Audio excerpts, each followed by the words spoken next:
হাসিনার মামলার রায় আজ সরাসরি সম্প্রচার করবে বিটিভি। ট্রাইব্যুনাল ও সুপ্রিম কোর্ট এলাকায় সেনা মোতায়েন, নিরাপত্তা জোরদার। রায় ঘিরে রাতভর বিভিন্ন স্থানে ককটেল বিস্ফোরণ, বাসে অগ্নিসংযোগ, নাশকতা প্রতিহতে তৎপর আইনশৃঙ্খলা বাহিনী। রাজধানী জুড়ে কঠোর নিরাপত্তা। জামাত সহ 12 দলের সঙ্গে ইসির সংলাপ আজ। অবাধ সুষ্ঠু নির্বাচন আয়োজনে অংশীজনদের মতামত চাইছে কমিশন। এবং জয়পুরহাটে আগাম জাতে রোপা, আমন, ধান কাটা শুরু। ভালো ফলনে কৃষকের মুখে হাসি। এবার চালের দাম কমবে, আশা ব্যবসায়ীদের।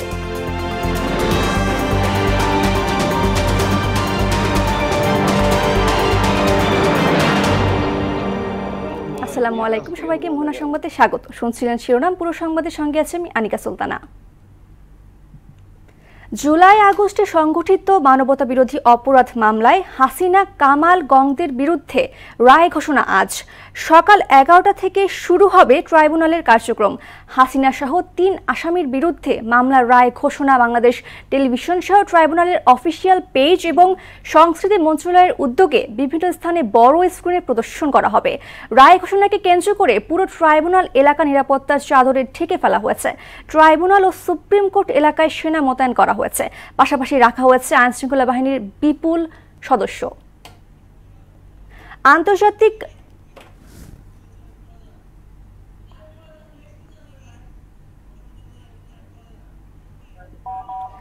শেখ হাসিনার রায় ঘোষণাকে কেন্দ্র করে রাজধানীর বাংলা মোটরে এনসিপি কার্যালয়ের সামনে ককটেল বিস্ফোরণের ঘটনা ঘটেছে। রোববার রাত 9:30টার পর এই বিস্ফোরণের ঘটনা ঘটে। এ ঘটনায় কেউ হতাহত হয়নি বলে জানিয়েছে পুলিশ। ককটেল বিস্ফোরণের ঘটনায় পথচারী এবং বিভিন্ন পরিবহনের যাত্রীদের মধ্যে আতঙ্ক ছড়িয়ে পড়ে। এর আগে কারওয়ান বাজারের শার্ক ফোয়ারার মোড়ে 2টি ককটেল বিস্ফোরণ ঘটে। এছাড়া পরিবেশ উপদেষ্টার বাসার সামনে সহ বিভিন্ন স্থানে নাশকতার চেষ্টা করা হয়। ক্ষমতাচ্যুত প্রধানমন্ত্রী শেখ হাসিনা সহ 3 আসামির রায় ঘোষণার আগে রাজধানী সহ সারা দেশে সতর্ক অবস্থানে রয়েছে আইনশৃঙ্খলা বাহিনী। ঢাকা, গোপালগঞ্জ, ফরিদপুর ও মাদারীপুরের সার্বিক নিরাপত্তা সহ আইনশৃঙ্খলা পরিস্থিতি স্বাভাবিক রাখতে মাঠে দায়িত্ব পালন করছে বর্ডার গার্ড বাংলাদেশ বিজিবি।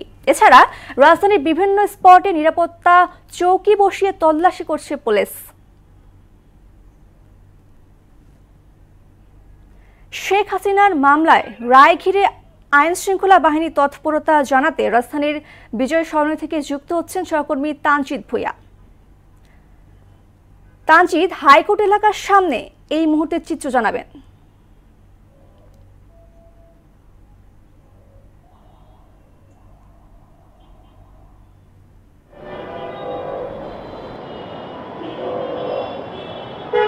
জি ধন্যবাদ আনিকা। আপনি জানেন যে আজকে যেই 24-এর যে গণ অভ্যুত্থানের যে আলোচিত মানবতা বিরোধী অপরাধের যেই রায়টি আজকে দেওয়ার কথা রয়েছে, তো সেই রায়কে ঘিরে কিন্তু রাজধানী সহ সারা দেশে কিন্তু নিরাপত্তা ব্যবস্থা জোরদার করা হয়েছে, যেন কোনো অপ্রীতিকর ঘটনা যেন না ঘটে। এবং আমরা দেখতে পেয়েছি রাজধানীর বিভিন্ন জায়গায় কিন্তু বাংলাদেশ সেনাবাহিনী, পুলিশ থেকে শুরু করে বিভিন্ন যে আইন শৃঙ্খলা রক্ষাকারী বাহিনীর সদস্যরা কিন্তু ওনারা কিন্তু সতর্ক অবস্থানে রয়েছেন। আমি এখন আছি রাজধানীর যেই খুবই ব্যস্ততম জায়গা এলাকা বলতে পারি, ফার্মগেট। সেই ফার্মগেটে এখানে আমরা দেখতে পেয়েছি যে যানবাহন চলাচলের যেই পরিস্থিতি, সেই পরিস্থিতিটি কিন্তু খুবই স্বাভাবিক অবস্থায় রয়েছে। এবং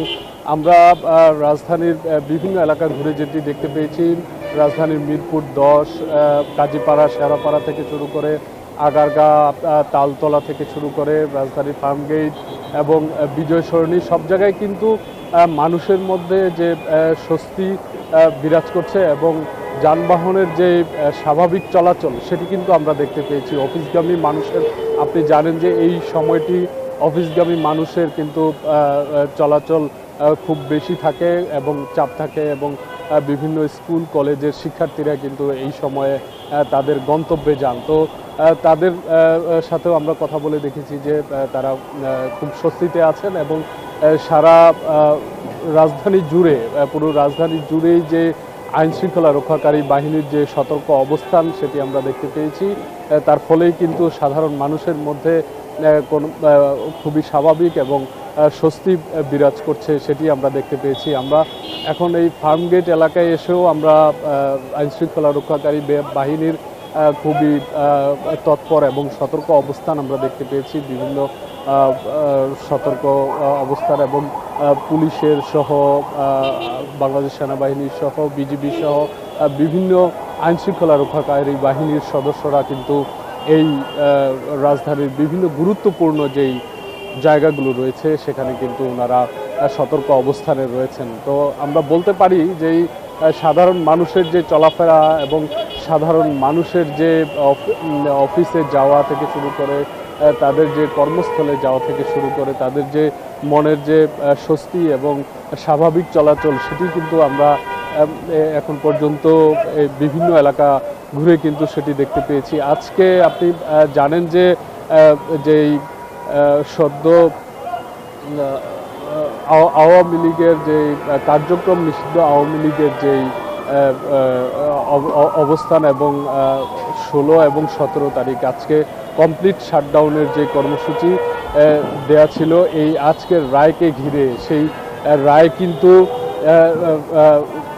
11টা থেকে কিন্তু সর্বোচ্চ যেই আদালত রয়েছে বাংলাদেশের সেই আদালত থেকে কিন্তু সরাসরি বাংলাদেশ টেলিভিশন থেকে শুরু করে বিভিন্ন গণমাধ্যমে কিন্তু এই রায় প্রচার করবেন এবং এই রায় প্রচারের মধ্য দিয়েই কিন্তু এই 24-এর যে গণঅভ্যুত্থানে মানবতা বিরোধী অপরাধের যেই রায় এবং যেই সাজা সেটি কিন্তু প্রতিফলিত হবে সাধারণ মানুষের মধ্যেই কিন্তু সেই প্রত্যাশাটি কিন্তু আমরা দেখতে পেয়েছি। তো এই ছিল আমার কাছে রাজধানীর ফার্মগেট এলাকা থেকে এখন পর্যন্ত সর্বশেষ। ধন্যবাদ তানজিদ। আন্তর্জাতিক অপরাধ ট্রাইব্যুনালে আছেন সহকর্মী মেজবা রহমান, সরাসরি যুক্ত হব তার সঙ্গে। মেজবা, রায় ঘোষণাকে কেন্দ্র করে ট্রাইব্যুনালের নিরাপত্তা ব্যবস্থা সহ সার্বিক পরিস্থিতি জানাবেন।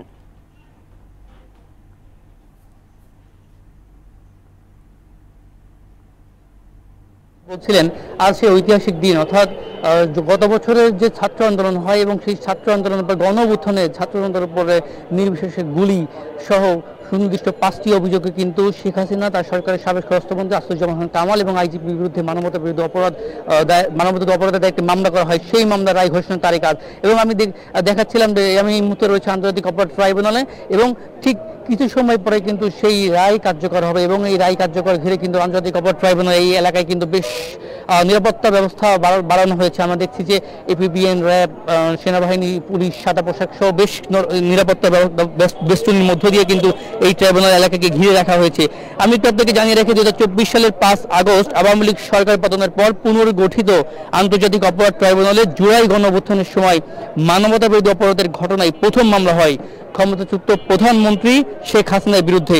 গত বছরের 17 অক্টোবর যেদিন বিচার কার্য হয় সেদিন তার বিরুদ্ধে অর্থাৎ শেখ হাসিনার বিরুদ্ধে গ্রেপ্তারি পরোয়ানা জারি করে সেটি পুনর্গঠিত ট্রাইব্যুনাল।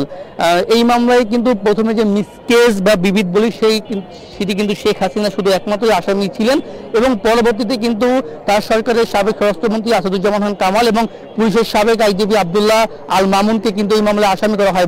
অর্থাৎ এই মামলায় মোট আসামি ছিলেন 3 জন, যার মধ্যে চৌধুরী আব্দুল্লাহ আল মামুন, তিনি পুলিশের সাবেক আইজিপি, তিনি ইতিমধ্যে রাজসাক্ষী হয়েছেন। আমি আর একটু তথ্য আপনাকে জানিয়ে রাখতে চাই, এই মামলায় মোট সাক্ষী ছিলেন 84 জন, যার মধ্যে বিগত 28 কর্মদিবসে মোট 54 জন সাক্ষীর জবানবন্দি কিন্তু নিয়েছেন ট্রাইব্যুনাল। এখানে আমরা দেখেছি যে এই 28 কর্মদিবসে আন্তর্জাতিক অপরাধ ট্রাইব্যুনালের prosecutor Tamim, chief prosecutor Tajul Islam শুনানি রাখেন এবং এরপরেই কিন্তু আমরা দেখেছি আসাদুজ্জামান অর্থাৎ যিনি অ্যাটর্নি জেনারেল রয়েছেন তার বক্তব্যের মধ্য দিয়ে এই কিন্তু রাষ্ট্রপক্ষের শুনানি শেষ হয় এবং শেখ হাসিনার পক্ষে রাষ্ট্রনিযুক্ত আইনজীবী যিনি ছিলেন আমির হোসেন, তিনি শেখ হাসিনার পক্ষে লড়েছেন এবং আমরা এই এই মামলায় মোট সুনির্দিষ্ট 5টি অভিযোগ ছিল শেখ হাসিনা এবং আসাদুজ্জামান কামালের বিরুদ্ধে, যেখানে রাষ্ট্রপক্ষ বলছে এই 5টি অভিযোগই তারা প্রমাণ করতে সক্ষম হয়েছে এবং শেখ হাসিনার সর্বোচ্চ শাস্তি তারা দাবি করেছে। অপরপক্ষে আমি আপনাকে একটু জানিয়ে রাখি যে যিনি রয়েছে রাষ্ট্রপক্ষের রাষ্ট্রনিযুক্ত আইনজীবী ছিলেন আমির হোসেন, তিনি এখনো মনে করেন তার যে মক্কেল তিনি নির্দোষ এবং রাষ্ট্রপক্ষ যথাযথভাবে প্রমাণ করতে পারেনি, অর্থাৎ তিনি শেখ হাসিনার খালাস পাবেন বলে তিনি জানিয়েছেন। আমি আসলে যে বিদ্যুৎ আপনাকে তুলে ধরছিলাম যে আমরা ট্রাইব্যুনালে আসার আগেই যে পয়েন্টগুলো দেখেছি বিভিন্ন জায়গায় কিন্তু বেশ নিরাপত্তা জোরদার করা হয়েছে। অর্থাৎ আমি যে বিষয়টা আসলে আপনাকে দেখাচ্ছিলাম যে ট্রাইব্যুনালে যখন গণমাধ্যম কর্মীদের প্রবেশ করা হয় সেই জায়গায় কিন্তু আমরা দেখেছি বেশ তল্লাশি করা হয়েছে, অর্থাৎ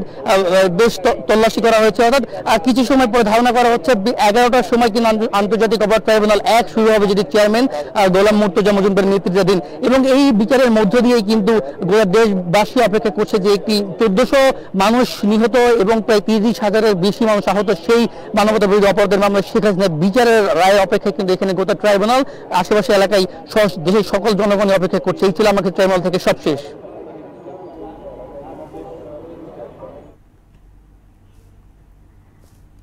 ধন্যবাদ মেজবা। এবার যাচ্ছি চট্টগ্রামে।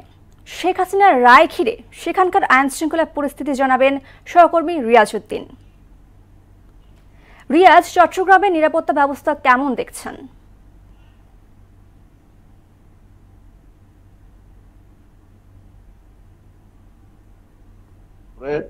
আমরা যদি একটু দেখানোর চেষ্টা করি, এখানে বদ্রঘাটে প্রশাসন কঠোর নজরদারিতে রেখেছে এবং বিভিন্ন গাড়িকে আরো তল্লাশি করছে কোনো ধরনের যাতে নাশকতা সৃষ্টি না হয়। আজকে যেহেতু ক্ষমতাচ্যুত প্রধানমন্ত্রী শেখ হাসিনা সহ 3 জনের বিরুদ্ধে মানবাধিকার বিরোধী অপরাধের ট্রাইব্যুনালে যে রায়, সে রায়কে ঘিরে গতকাল থেকে দেখেছি আমরা পুলিশ প্রশাসন, র্যাব, বিজিবি সহ প্রশাসনের বিভিন্ন কর্মকর্তারা আসলে চট্টগ্রামের বিভিন্ন গুরুত্বপূর্ণ সড়ক মোড়গুলোতে আসলে তারা নজরদারি বাড়িয়েছেন এবং তল্লাশি চালিয়েছেন, এমনটাই আমরা দেখতে পেয়েছি।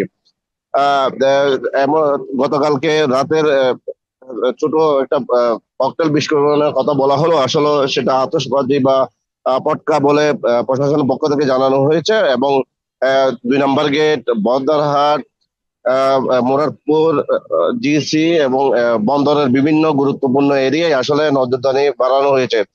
প্রশাসনের পক্ষ থেকে যেটা বলছে, আসলে যারা নজরদারি করছে তারা ছাড়াও আসলে সাদা পোশাকে প্রশাসন রয়েছে মাঠে এবং তারা বিভিন্ন ধরনের অপরাধের সংগঠিত যাতে না হয় সে বিষয়গুলোকে আসলে তারা নজর রাখছে এবং মেট্রোপলিটন পুলিশের পক্ষ থেকে বলা হয়েছে যে কোনো ধরনের গুজব বা উস্কানির মতো কোনো ঘটনা যাতে না হয় সেই বিষয়গুলোকে আসলে তারা গোয়েন্দা টিম আসলে নজরদারি রাখছে, এমনটাই বলছেন।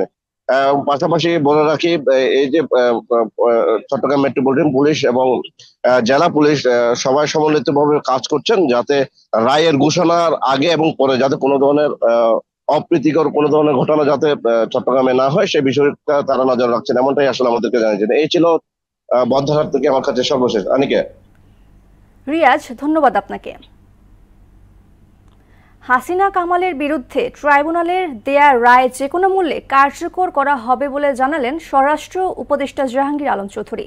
এ রায় ঘিরে সম্ভাব্য বিশৃঙ্খলা ঠেকাতে আইনশৃঙ্খলা বাহিনী তৎপর রয়েছে বলেও জানান তিনি। রোববার দুপুরে বরিশাল পুলিশ লাইন্সে আইনশৃঙ্খলা বাহিনী সহ মাঠ প্রশাসনের শীর্ষ কর্মকর্তাদের সঙ্গে বৈঠক শেষে এসব কথা বলেন স্বরাষ্ট্র উপদেষ্টা। এ সময় আগামী জাতীয় নির্বাচন অবাধ, সুষ্ঠু ও উৎসবমুখর করতে মাঠ প্রশাসন সব ধরনের প্রস্তুতি নিয়েছে বলেও জানান তিনি। একটি গোষ্ঠী পরিকল্পিতভাবে নির্বাচন বানচালের মাধ্যমে দেশে অরাজকতা সৃষ্টির ষড়যন্ত্র করছে বলে অভিযোগ করলেন বিএনপি মহাসচিব মির্জা ফখরুল ইসলাম আলমগীর। তাদের এই চক্রান্ত রুখে দিতে নির্বাচনী প্রক্রিয়ায় সমর্থন জানাতে রাজনৈতিক দলগুলোর প্রতি আহ্বানও জানান তিনি। রোববার জাতীয় প্রেসক্লাবে এক আলোচনা সভায় এসব কথা বলেন মির্জা ফখরুল। ত্রয়োদশ জাতীয় সংসদ নির্বাচনকে সামনে রেখে রাজনৈতিক দলগুলোর সঙ্গে সংলাপের তৃতীয় দিনে আজ জামায়াতে ইসলামী সহ 12টি দলের সঙ্গে বৈঠক করবে নির্বাচন কমিশন। আগারগাঁওয়ের নির্বাচন ভবনে সকাল 10:30টায় শুরু হবে সংলাপের প্রথম ভাগ, যা চলবে বেলা 12:30টা পর্যন্ত। সেখানে বসবে বাংলাদেশ লেবার পার্টি, বাংলাদেশ সাংস্কৃতিক মুক্তিজোট সহ 6টি দল। আর দ্বিতীয় ধাপের আলোচনায় অংশ নেবে জামায়াত ইসলামী সহ আরও 6 দল। সংলাপে সুষ্ঠু ও গ্রহণযোগ্য নির্বাচন আয়োজনের ক্ষেত্রে রাজনৈতিক দলের কাছ থেকে মতামত নিচ্ছে কমিশন। জয়পুরহাটে আগাম জাতের আমন ধান কাটা ও মাড়াই শুরু হয়েছে। চলতি মৌসুমে ভালো ফলন হওয়ায় কৃষকের মুখে ফুটেছে হাসি। উৎপাদন খরচ কম হওয়ায় লাভের আশা করছে চাষিরা। নতুন ধান বাজারে আসায় চালের মূল্য কমবে বলে আশা করছেন ব্যবসায়ীরা। কৃষকদের সার্বিক পরামর্শ দিয়ে সহায়তা করেছে কৃষি বিভাগ। মিলন রায়হানের প্রতিবেদন জানাচ্ছেন সিফাত রহমান জেসি। বিনা 17, বিনা 20, ব্রি 34, ব্রি 52, ব্রি 75 সহ নানা ধরনের আগাম জাতের ধান কাটা ও মাড়াই শুরু করেছেন জয়পুরহাট জেলার কৃষকরা। আগাম জাতের ধানে পোকামাকড়ের আক্রমণ, রোগবালাই, উৎপাদন খরচ কম এবং বাজার মূল্য বেশি। এসব ধানের মূল্য প্রতিমণ 1100 থেকে 1300 টাকা পর্যন্ত বিক্রি হচ্ছে। নতুন ধান বাজারে আসার ফলে চালের মূল্য অনেকটাই কমে আসবে বলে মনে করছেন ব্যবসায়ীরা। ধান কিনেছি এই সময় 1130, 40, 50 এর মধ্যে ধান কিনেছি। পরবর্তীতে ধান আরও বেশি উঠবে। এই ধানগুলো বেড চাতালগুলো কিনে নিয়ে চাল বাইর করতেছি, এতে করে চালের বাজার কমে যেতে পারে। আমরা আগুর ধান লাগাইছি, আগুর ধান কাটতেছি। ধানের ফসলও ভালো হয়েছে। ধান 1200 টাকা মন। আলু লাগাইবো এই জন্য আগে কাটতেছি, দামও ভালো আছে, 1200-1300 টাকা মন চলতেছে। আল্লাহর রহমত ধানের দাম 1200 টাকা 1300 টাকা মন চাইছি। অবশ্য ভালো হয়েছে, আবার ফলনও ভালো। 16 থেকে 18 মন 20 মন বিঘা নামছে। কৃষকদের লাভবান করার পাশাপাশি তাদের জীবনযাত্রার মান বাড়াতে আগাম জাতের ধান চাষের সহযোগিতার কথা জানিয়েছেন কৃষি অধিদপ্তরের এই উপপরিচালক। জয়পুরহাট জেলায় এবার 70,095 হেক্টর জমিতে উপসি, স্থানীয় এবং হাইব্রিড মিলে ধান আবাদ হয়েছে। এর মধ্যে আগাম ধান চাষ হয়েছে 16,735 হেক্টর জমিতে। ইতিমধ্যে আমরা 259 হেক্টর জমির আগাম ধান কর্তন করেছি। আমরা যে পর্যন্ত কর্তন করেছি সেখানে আমাদের ফলন আশানুরূপ পেয়েছি। জেলায় এবছর আগাম আমন ধান চাষ হয়েছে প্রায় 16,735 হেক্টর জমিতে, যা থেকে উৎপাদন হবে 88,391 মেট্রিক টন ধান। সিফাত রহমান জেসি, মোহনা সংবাদ। 4 বছরেও শেষ হয়নি টাঙ্গাইলের নাগপুরে একটি গার্ডার ব্রিজের কাজ। প্রায় 2.5 কোটি টাকা বাজেটের এক কাজ নিয়ে গড়িমসির অভিযোগ আছে ঠিকাদারি প্রতিষ্ঠানের বিরুদ্ধে। দ্রুত ব্রিজটির কাজ শেষ হবে বলে আশ্বাস দিলেন এলজিইডি কর্তৃপক্ষ। মীর আনোয়ার হোসেন টুটুলের প্রতিবেদন জানাচ্ছেন তাসিন তারিন। টাঙ্গাইলের নাগরপুর উপজেলার সলিমাবাদ ইউনিয়নে সড়ক না থাকায় কয়েক বছর ধরে অকেজো অবস্থায় পড়ে আছে ব্রিজটি। 2020 সালে কাজ শুরু করে 1 বছরের মাথায় শেষ করার কথা থাকলেও উদাও ঠিকাদার প্রতিষ্ঠান মেসার্স মিশন ট্রেডার্স। কাজ শুরুর প্রায় 4.5 বছর হয়ে গেলেও এখনো পুরোপুরি শেষ হয়নি ব্রিজের কাজ। সেই সাথে সংযোগ সড়কের বিষয়ে একাধিকবার বলার পরও হয়নি কোনো সুরাহা। কন্ট্রাক্টর কাজ করতেছে, এমন ভাবে কাজ করে মানে ব্রিজের কোনো কাজই ও করতে পারে নাই। অনেক লোক এই ব্রিজ দিয়ে হাঁটতে পারতেছে না, অনেক অ্যাক্সিডেন্ট হয়েছে। বিভিন্ন ধরনের হ্যাডাম দেখে এখানে কাজ অসমাপ্ত রাখা চলে গেছে। আমাদের তো কত ভোগান্তি নেই, একজন ডেলিভারির লোক দ্রুত যাবে সে ব্যবস্থা করতে পারে না। আজকে লাস্টটা নিয়ে ফাঁকে রাখছে, তার গাড়ি নিয়ে তার বাড়িতে নিতে পারতেছে না। আমরা অনেক কষ্ট করে চলাচল করতেছি, মানে নিচ দিয়ে সারা যাওয়া যায় না, আর বৃষ্টি নামলে তো এদিকে উঠার মতো কোনো সিস্টেমই নাই। যদিও বৃষ্টির কারণে ব্রিজ ও অ্যাপ্রোচের কাজ শেষ করা সম্ভব হয়নি জানিয়ে এলজিইডি প্রকৌশলী বললেন ঠিকাদার প্রতিষ্ঠানকে দ্রুত কাজ শেষ করার নির্দেশ দেওয়া হয়েছে। ব্রিজের মূল স্ট্রাকচারের কাজ শেষ হয়েছে, অ্যাপ্রোচের রাস্তাটুকু বাকি রয়েছে। বৃষ্টি থাকার কারণে আমরা রাস্তার কাজ শুরু করতে পারছি না। ঠিকাদারের সাথে কথা হয়েছে, বৃষ্টি থেমে গেলে আমরা কাজটা শুরু করে দেব, অ্যাপ্রোচ রোডের কাজটা শেষ করে দেব এবং যথাসময়ে শেষ করার চেষ্টা করব। জনগণের সুবিধার্থে দ্রুত ব্রিজ সহ সংযোগ সড়কের কাজ শেষ করতে ব্যবস্থা নেবে কর্তৃপক্ষ, এমন দাবি এলাকাবাসীর। তাহসিন তারিন, মোহনা সংবাদ। এবার সারা দেশে অনুষ্ঠিত সভা সমাবেশ নিয়ে প্রতিনিধিদের তথ্যচিত্রের ডেস্ক রিপোর্ট। কক্সবাজারের পর্যটন শিল্পকে অনন্য উচ্চতায় নিয়ে যেতে গোল্ড সেন্স গ্রুপের আনুষ্ঠানিক উদ্বোধন করা হয়েছে। বিএনপির ভারপ্রাপ্ত চেয়ারম্যান তারেক রহমান ঘোষিত ৩১ দফা বাস্তবায়নে ঝিনাইদহে সমাবেশ করেছে বিএনপি। কেরানীগঞ্জের সরকারি ইস্পাহানি ডিগ্রি কলেজে শাখা ছাত্রলীগের উদ্যোগে নবীনবরণ অনুষ্ঠান অনুষ্ঠিত হয়েছে। চাঁপাইনবাবগঞ্জের নাচলে বীর মুক্তিযোদ্ধাদের বিভিন্ন দাবিতে সংবাদ সম্মেলন অনুষ্ঠিত হয়েছে। নারায়ণগঞ্জের নাশকতার বিরুদ্ধে জাতীয়তাবাদী জোটের নেতৃত্বে বিক্ষোভ মিছিল অনুষ্ঠিত হয়েছে।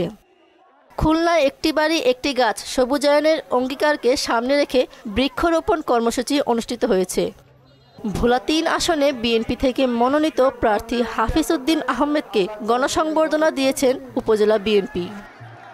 টাঙ্গাইলের ঘাটাইল ব্রাক মাইক্রো ফিন্যান্সিয়াল শাখার উদ্যোগে প্রান্তিক কৃষকদের মাঝে শীতকালীন সবজি বীজ বিতরণ করা হয়েছে।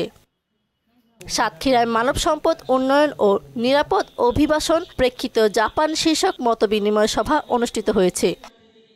মানিকগঞ্জে রাষ্ট্রকাঠামো মেরামতের ৩১ দফার প্রচারণা সভা ও লিফলেট বিতরণ করেছেন বিএনপির কেন্দ্রীয় নির্বাহী কমিটির সদস্য এস.এ. জিন্নাহ কবির। আসন্ন ত্রয়োদশ জাতীয় সংসদ নির্বাচনকে কেন্দ্র করে পটুয়াখালীর বাউফলে বিএনপির গণসংযোগ অনুষ্ঠিত হয়েছে। রাজশাহী বিশ্ববিদ্যালয়ে নবান্ন উৎসব ১৪৩২ উপলক্ষে আনন্দ র্যালি হয়েছে। বিশ্ববিদ্যালয়ের এগ্রোনমি অ্যান্ড এগ্রিকালচার এক্সটেনশন বিভাগের আয়োজনে এই উৎসব পালিত হয়েছে। মুন্সিগঞ্জের টঙ্গিবাড়িতে জাতীয় বিপ্লব ও সংহতি দিবসের ৫০তম বর্ষপূর্তি উপলক্ষে আলোচনা সভা বর্ণাঢ্য র্যালি অনুষ্ঠিত হয়েছে। মাহমুদ আক্তার, মোহনা সংবাদ।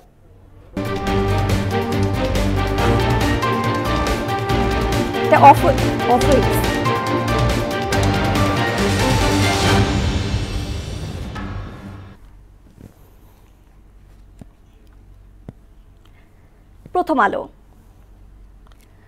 প্রতি ২ মেয়ের একজন বাল্য বিবাহের শিকার।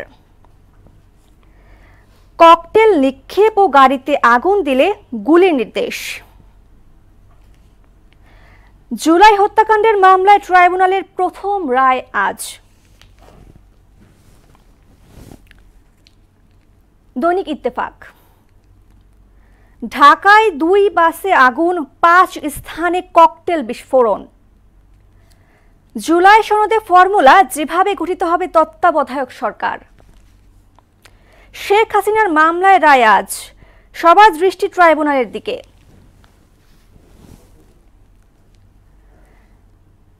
সমকাল। এসপি পদায়নেও নীতিমালা হচ্ছে ১০০ নম্বরের মানদণ্ড। শর্ত প্রকাশ না করেই টার্মিনাল দেয়া হচ্ছে বিদেশিদের। বাংলাদেশ প্রতিদিন। আলেমদের নিয়ে অশোভন মন্তব্য নয়, নতুন বাংলাদেশে পুরনো দুর্নীতি। গণতন্ত্রের লড়াইয়ে ভাসানী পথ প্রদর্শক। যুগান্তর। বিক্রি হচ্ছে বেক্সিমকো টেক্সটাইল। হাসিনার স্বচ্ছ ও ন্যায় বিচার চান মির্জা ফখরুল। রাজনৈতিক দলের সঙ্গে সংলাপ, রাজনৈতিক চাপে বদলে গেল ইসির কৌশল। The Daily Star. To forgotten kingdom of Bengal, if the state can not govern, violence will.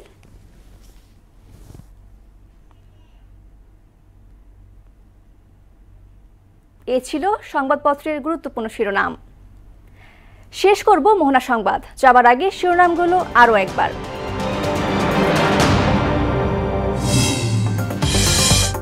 Sheikh হাসিনার মামলায় রায় আজ, সরাসরি সম্প্রচার করবে বিটিভি। ট্রাইব্যুনাল ও সুপ্রিম কোর্ট এলাকায় সেনা মোতায়েন, নিরাপত্তা জোরদার।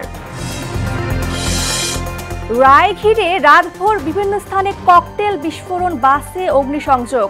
নাশকতা প্রতিহতে তৎপর আইনশৃঙ্খলা বাহিনী, রাজধানী জুড়ে কঠোর নিরাপত্তা। জামাত সহ 12 দলের সঙ্গে ইসির সংলাপ আজ, অবাধ সুষ্ঠু নির্বাচন আয়োজনে অংশীজনদের মতামত চাইছে কমিশন। এবং জয়পুরহাটে আগাম জাতের রোপা আমন ধান কাটা শুরু। ভালো ফলনে কৃষকের মুখে হাসি। এবার চালের দাম কমবে আশা ব্যবসায়ীদের। এ ছিল মোহনা সংবাদে। পরবর্তী সংবাদ দুপুর 1টায়। এর আগে সকাল 11টায় দেখবেন সংবাদ এক নজরে। মোহনার সব শেষ খবর সবার আগে জানতে ভিজিট করুন www.mohana.tv। সংবাদ দেখতে পারেন ফেসবুক, ইউটিউবেও। এতক্ষণ সঙ্গে থাকার জন্য ধন্যবাদ।